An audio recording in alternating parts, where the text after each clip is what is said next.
मित्रों, आपकी बात आपके साथ राकेश मोहन त्यागी यूट्यूब चैनल के इस नए 448 में आप सभी को मेरी राम राम।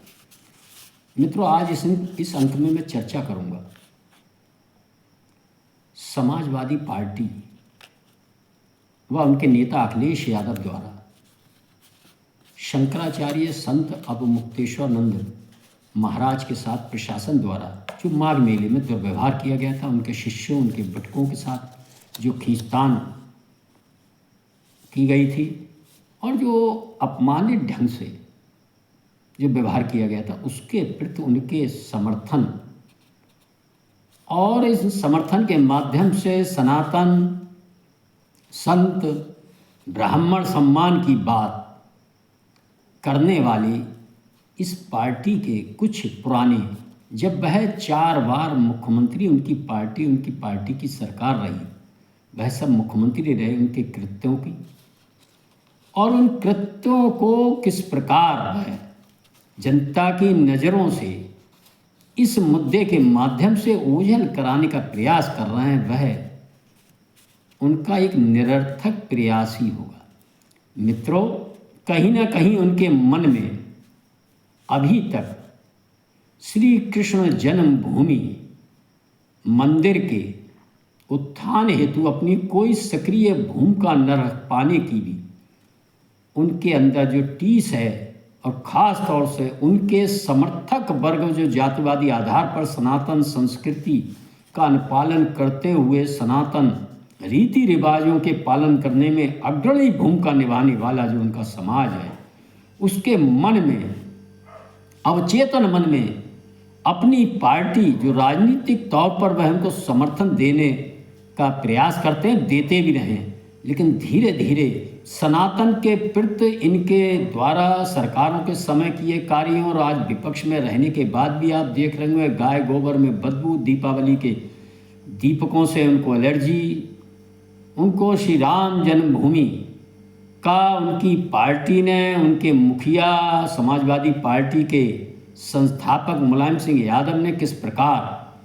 अयोध्या में कार सेवकों का नरसंहार करने का काम किया था और माइक पर आके दोबारा कहा था, ये दोबारा भी मुझे मौका मिला, ऐसी कोई परिस्थिति आई तो मैं फिर भी गोली चलाने से नहीं हिचकूंगा। वही और उनकी पार्टी किस प्रकार इस प्रदेश की जनता ने देखा था जब वह सरकार में रहती थी, इस प्रदेश को दंगाइयों और आतंकवादियों के रहमो करम पर छोड़ती थी। इस सनातन समाज की बहू बेटियां, बच्चियां रात तो छोड़िए दिन में भी सुरक्षित अपने को महसूस नहीं करती थी। हमारी बच्चियां स्कूल जाते समय किस प्रकार इस प्रकार के जिहादी विचारधारा के समाज के बीच अपने को असुरक्षित पाती थी, उनकी कहीं सुनवाई नहीं होती थी। वह चाहे किसी भी समाज की हो, वह चाहे उच्च वर्ग की हो, चाहे तथाकथित पिछड़े, अति पिछड़े व दलित वर्ग की हो। किस प्रकार इस सनातन के रीति रिवाज, किस प्रकार तीज त्योहार बिना किसी दंगा उपद्रव के सकुशल व्यतीत नहीं होते थे। हर त्यौहार उल्लास का विषय होता है, लेकिन जब सनातन हिंदू समाज के त्यौहार आते थे, किस प्रकार कर्फ्यू और पत्थरबाजी की भेंट चढ़ते थे, ये हम सब ने देखा है। मित्रों, जिन शंकराचार्य के सम्मान को लेकर निश्चित ही वहाँ के माघ मेले के स्थानीय प्रशासन की उसमें चूक थी, और ये चूक इस कारण बनी कि कहीं ना कहीं जिन आद्य गुरु जगत गुरु शंकराचार्य, जिन्होंने शताब्दियों पहले 4 पीठ की स्थापना कर इस देश को एकता के सूत्र में बांधा था, मात्र 32 वर्ष की आयु में पैदल चलकर इस देश को अपने कदमों से नाप दिया था। आज उनके उन कृत्यों का शताब्दियों वर्ष बाद भी ये देश सम्मान करता है, उन पर श्रद्धा रखता है, उनके द्वारा स्थापित पीठ और पीठ पर बैठे लोगों को भी उसी प्रकार भगवान स्वरूप मानता है। लेकिन मित्रों, समय की बलिहारी देखिए, आज उन्हीं के द्वारा स्थापित पीठ पर बैठने का दावा करने वाले संत मुक्तेश्वरानंद महाराज गंगा के किनारे, गंगा माँ के किनारे 4 कदम पैदल नहीं चल पाए, और उस पैदल न चलने के कारण, केवल पालकी पर जाने की जिद के कारण, जो लंबे समय से इस प्रकार के आयोजनों में ये परंपरा रही है, सभी शंकराचार्य पैदल जाते हैं माँ गंगा का स्नान करने, लेकिन वह उन्होंने जो जिद पकड़ी थी उस जिद का जो परिणाम हुआ वह हम सब ने देखा।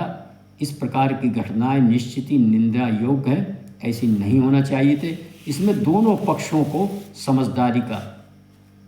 परिचय देना चाहिए था मित्रों। लेकिन मैं आज जिस विषय पर बात करना चाहता हूं कि देखिए राजनीति कितनी निर्मम चीज़ हुआ करती है। वह केवल अपने स्तर से सोचती। समाजवादी पार्टी के मुखिया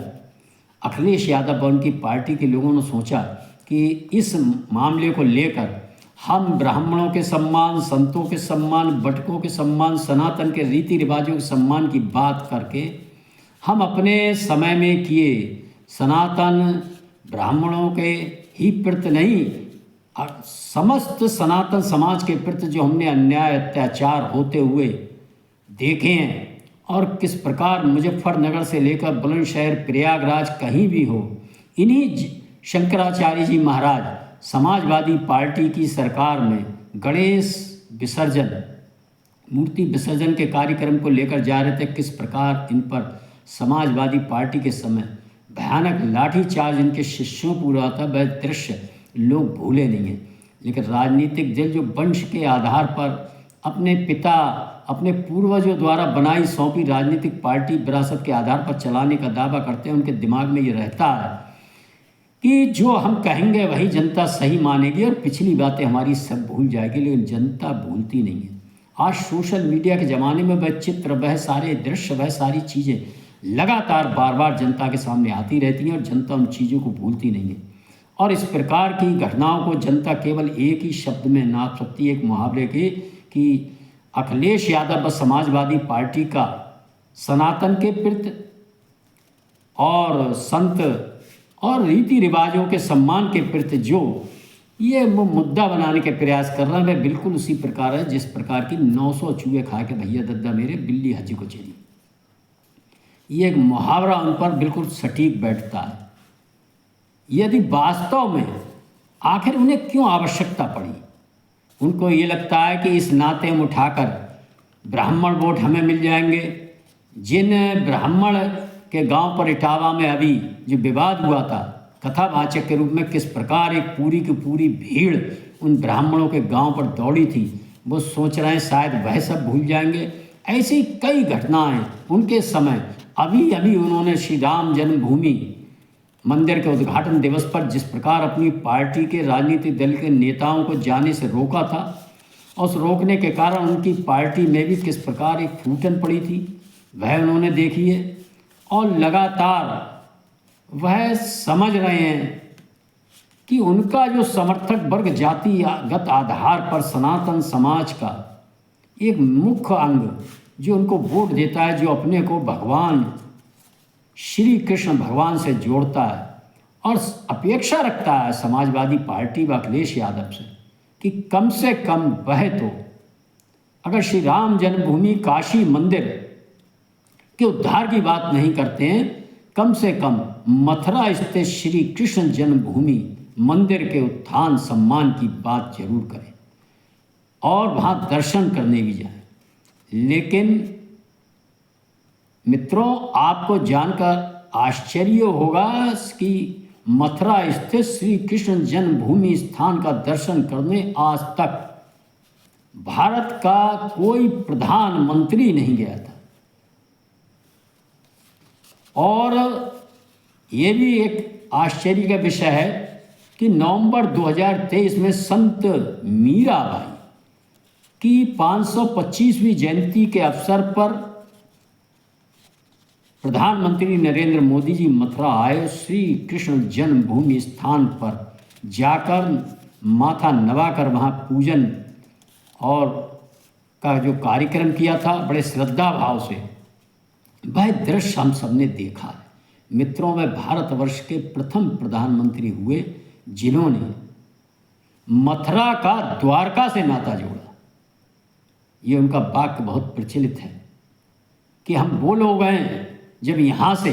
भगवान कृष्ण को जाना पड़ा था किन्हीं कारणों से, उन कारणों पर चर्चा मैं अगले अंक में करूँगा। और वहाँ द्वारका में जब उन्होंने अपनी राजधानी बनाई थी, तो उस द्वारका का जब प्रधानमंत्री इस देश के गद्दी पर बैठा, तो वह पहली प्रधानमंत्री हुआ जो भगवान कृष्ण के जन्मभूमि स्थान पर गया। उसके बाद समाजवादी पार्टी के विचारधारा के आधार पर, जातिगत आधार पर जो समाजवादी पार्टी को वोट देते थे, उनके समर्थकों में एक बेचैनी 23 के बाद आप सबने देखा आई है। और वह कहीं ना कहीं निश्चित ही उनके मन को कचोटती है कि आखिर हमारे नेता की क्या मजबूरी है कि वह श्री कृष्ण जन्मभूमि स्थान पर भी नहीं जाए, राम जन्मभूमि पे ना जाए, काशी पे ना जाए, किसी मंदिर, आखिर श्री कृष्ण जन्मभूमि स्थान पर ना जाने के बाद भी वह कैसे अपने को भगवान कृष्ण जो धर्म की स्थापना के लिए इनका पूरे विश्व में मान है, उनके मंदिर के उत्थान और उद्धार की बात नहीं कर पाता। इस प्रश्न से ध्यान हटाने के लिए कहीं ना कहीं और सनातन की अपनी में छवि थोड़ी सही करने के लिए इन शंकराचार्य जी के जो मुद्दा माघ मेला में हुआ उसको लेकर समाजवादी पार्टी के जो विचार है, इनको हमको समझ में ही आना चाहिए। मित्रों, मैंने फिर कहा, यदि वास्तव में वह सनातन के प्रति की गई अपनी टिप्पणियों, अपने कार्यों, वह चाहे दीपावली के दीप प्रज्वलन की बात हो, गाय के गोबर से उन्हें बदबू आने की बात हो, कुंभ मेले का उपहास उड़ाने की बात हो, गंगा स्नान की बात हो, ऐसी बहुत से प्रकरण उनकी सरकार के समय किस प्रकार कथाओं में, अखंड रामायणों में और जो अन्य सनातन संस्कृति के जो भी कार्यक्रम आते थे उनमें किस प्रकार के अवरोध और विरोध और झगड़ा झंझट प्रशासन द्वारा भी लगाए जाते थे, वह हम सब ने देखे हैं। किस प्रकार कांवड़ यात्रा को गुंडों और दंगाइयों के हवाले छोड़ा जाता था, प्रशासनिक अधिकारी भी परेशान जगह जगह करते थे। आज वही कांवड़ यात्राएं कितनी सुरक्षित, कितने सम्मान के साथ प्रशासन उनको निकाल के सौजन से और कितने उत्साह के साथ प्रशासन के सहयोग से वे यात्राएं निकल रही हैं। आज वही हमारी बहू बेटियां हैं। आज हमारे सारे, आप दिन तो छोड़िए, रात में भी 10-5 लाख रुपए के गहने पहने जाकर किसी की हिम्मत नहीं है कि उनको टच कर सके। स्वयं सहायता समूह के माध्यम से आप देखते होंगे महिलाओं के झुंड किस प्रकार आज अपनी आर्थिक शक्ति, अपनी प्रशासनिक शक्ति और अपनी अन्य क्षमताएं अपने परिवार के भविष्य को उज्ज्वल करने में लगी हुई हैं। ये सारी सनातन समाज की महिलाएं, ऐसा नहीं है अन्य समाज की महिलाओं को इनमें हिस्सेदारी नहीं मिल रही। अन्य समाज की भी, चाहे अल्पसंख्यक वर्ग, मुस्लिम वर्ग की हो, किसी वर्ग की हो, सभी को इस सुरक्षित माहौल का एक लाभ मिल रहा है। और धीरे धीरे ये हर वर्ग के व्यक्ति, हर सरकारी योजना का जो बिना किसी भेदभाव के लाभ मिल रहा है, वह एक सनातन संस्कृति का एक मूल स्वरूप जो है, सर्वे भवन्तु सुखिनः सर्वे सन्तु निरामया, सब सुखी हों, सब निरोगी, ये भाव वर्तमान सरकार में चल रहा है। कहीं कोई भेद नहीं। लेकिन मित्रों, इन्हीं समाजवादी पार्टी अखिलेश यादव जो आज एक सनातन संस्कृति, सनातन परंपरा, शंकराचार्य की परंपरा, बटों को, उनका अपमान को लेकर बात उठा रहे हैं, अच्छी बात है, उठाएं। और हर राजनीतिक दल को इस प्रकार की घटना किसी भी सरकार के समय में उठाना चाहिए। लेकिन मित्रों, उसको अपने पीछे किए कृत्यों की ओर भी याद देना चाहिए कि वह उसका प्रश्न और प्रकरण उठाते समय वह ढोंग ना लगे, वह वास्तव में सही सच्चे मन से उठा रहा है तो स्वागत योग्य कदम है। और इसके लिए कि वास्तव में समाजवादी पार्टी व उनके मुखिया मुखिया जो रहे थे मुलायम सिंह यादव की नीतियों से अलग हटकर सनातन के प्रति उनमें कुछ बदलाव आ रहा है, तो उसका प्रकटीकरण करने का सर्वोत्तम स्थान है भगवान श्री कृष्ण जन्मभूमि स्थान मथुरा। कोई बहुत दूर नहीं है, ना इटावा से, ना लखनऊ से। वह जाकर इस संदेश का उद्घोष कर सकते हैं मित्रों। लेकिन राजनीतिक दल तथा कथित धर्मनिरपेक्षतावादी राजनीतिक दलों को ने धर्मनिरपेक्षता का एक ही नाम मान लिया, हिंदू प्रश्नों की अवहेलना, हिंदू संस्कृति का अपमान, हिंदुओं के हितों पर कुठाराघात और केवल एक वर्ग संप्रदाय को आप खुश रखिए। यदि आप कृष्ण जन्मभूमि जाएंगे तो ईदगाह वाले आपसे नाराज हो जाएंगे, उनके विचार ये रहा करते हैं। यदि आप श्री राम जन्मभूमि के दर्शन करने जाएंगे तो बाबरी वाले आपसे नाराज हो जाएंगे। आप यदि काशी जाएंगे तो ज्ञान वापी मस्जिद वाले आपसे नाराज हो जाएंगे। इस अल्पसंख्यक वर्ग की नाराजगी के भय के कारण यह लोग अपने समाज के, सनातन समाज के प्रतीक चिन्हों पर से अपना जुड़ाव दिखाने में अलगाव महसूस करते हैं। और आप जब सरकार में आ जाते हैं दुर्भाग्य से तो किस प्रकार उन पर कुठाराघात करते हैं, और आज जब विपक्ष में हैं तो किस प्रकार के घड़ियालू आंसू बहाने का काम कर रहे हैं। इनके इन घड़ियालू आंसुओं को हम समझें और महसूस करें। मेरा खास तौर से समाज के सभी बंधुओं से निवेदन है कि सनातन के प्रश्नों पर अपनी बात मुखरता से हम सब कहना सीखें। किसी भी राजनीतिक दल के लोग हैं, सनातन के प्रति कोई गलत व्यवहार करता है तो किसी भी राजनीतिक दल का उसके नेता को, उसके कार्यकर्ता को सामाजिक सार्वजनिक रूप से उससे प्रश्न जवाब जरूर करना चाहिए, वह किसी भी दल का हो। इन प्रश्नों पर भी हम जब बात करें तो ज़रा कुछ पिछली बातें जो मैंने आपके समक्ष रखी हैं इनके बारे में उनके विचार जरूर जानेंगे तो आपकी समझ में आएगा कि हम समझ पाएंगे, अपने शत्रु और मित्र को पहचान पाएंगे। जब हम शत्रु बोध और मित्र बोध कर लेंगे तो आने वाला समय हमारा उज्जवल होगा। आप सबने सुना, इस अंक में मैं अपनी वाणी को विराम देती हूँ। मेरा आपसे पुनः निवेदन है, पसंद आने पर लाइक करें, शेयर करें, चैनल को सब्सक्राइब करें। धन्यवाद। जय श्री राम, जय श्री वाल्मीकि भगवान, भारत माता की।